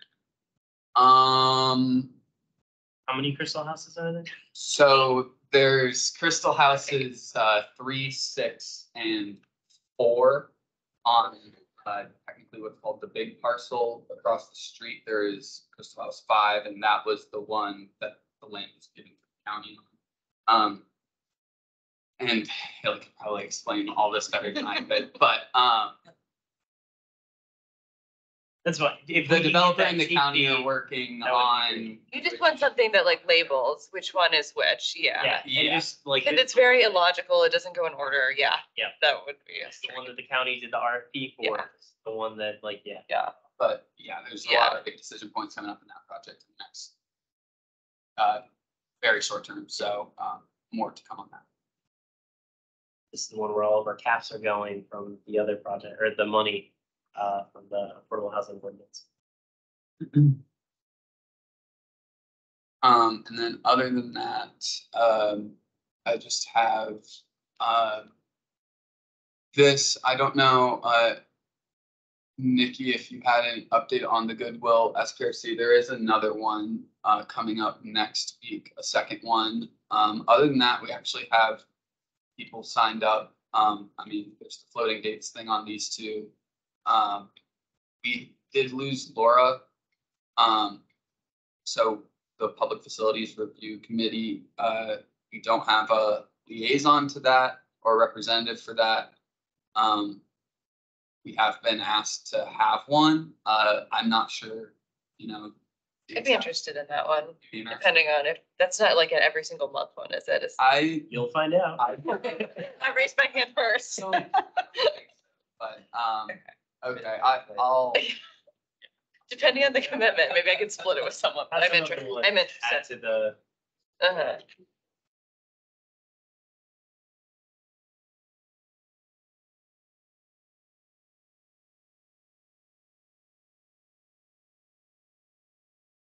Whatever's useful, the rep or the alternate, any of you that need to look at with the commitment. yeah, there will be probably a handful of SPRCs that are added to the schedule in the next couple of weeks and months. And those are usually, the time commitment usually is 1 or 2 evenings total. And they said lasts about an hour and a half. yeah, they're not long. It's, you just don't know when they are gonna be super fun. It's runs, it's this day.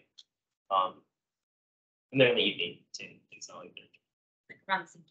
But once we get the. Sometimes they're on the same day as our commission meeting of this. Yeah. I can come prepared next meeting with a combined update, but the last Goodwill one was a lot about parking. Like the entire, I guess there's going to be some parking, like outside. Retail parking. Yeah, and a lot of people on SPRC planning commissioners are not happy about that. I think they would like it to be underground. I guess there's some transportation guidance that Arlington released, and the parking that the Goodwill developers have proposed like doesn't meet that. They said takes away from like making it more walkable and safe and things like that, and like the car-free diet stuff. Oh my God, Route 50 and Glebe Road, yes, makes more sense. I don't know. But the Goodwill folks said that, like, for the members that they serve, like the people who shop at Goodwill, they want more outside parking. There's a lot of back and forth. I can come more prepared with a combined update next meeting. I think the next meeting will be more like what we would be concerned about.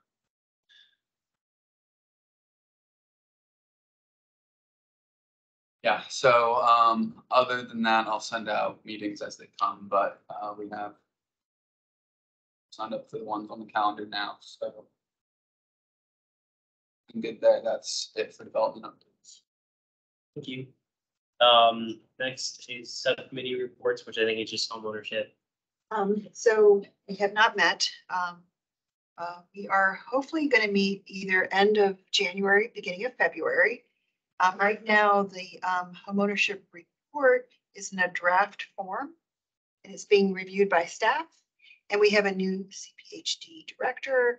So that has actually slowed the process down a little bit.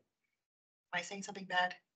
No, it got slowed down because we have a new CPHD director. So Everyone knows hopefully, that is right. Tamia Bird is the yes, director of PhD. So hopefully, next time we meet, I will be able to, something will have happened.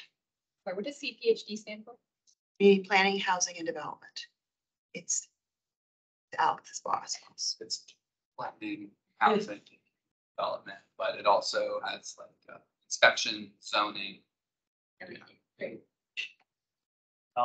Do you know, are staff looking at, because Amazon is doing that $40 million for affordable home ownership.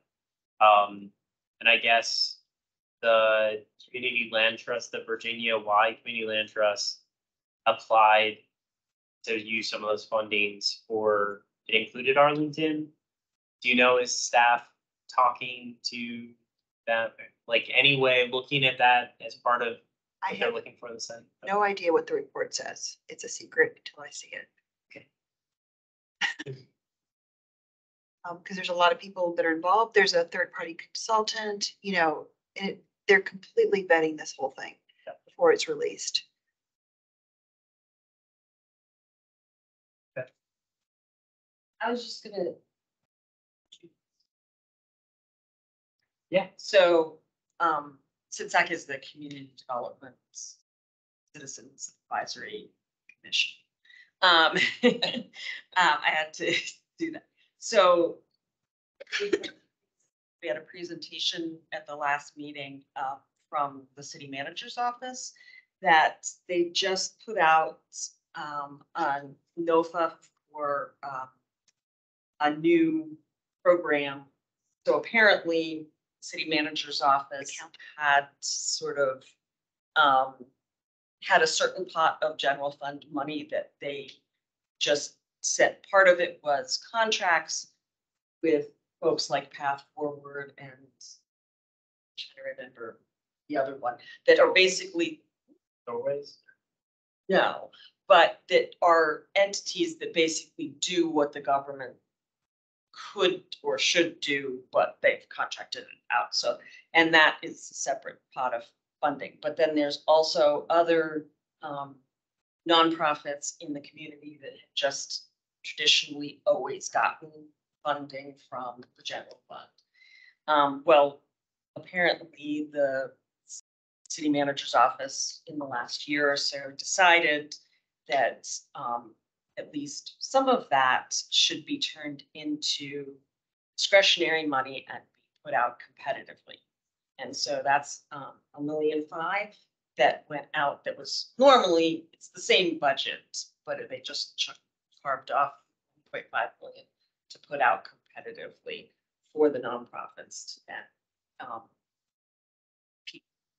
so that's just a new thing. It's called RACE and it's called Rebuilding Trust and Community NOFA. And we couldn't really figure out why it was called Building Trust. I think it's because this used to kind of be like the commission, the boards slash, I mean, people did use that terminology, which is probably not really to use that terminology, but anyway.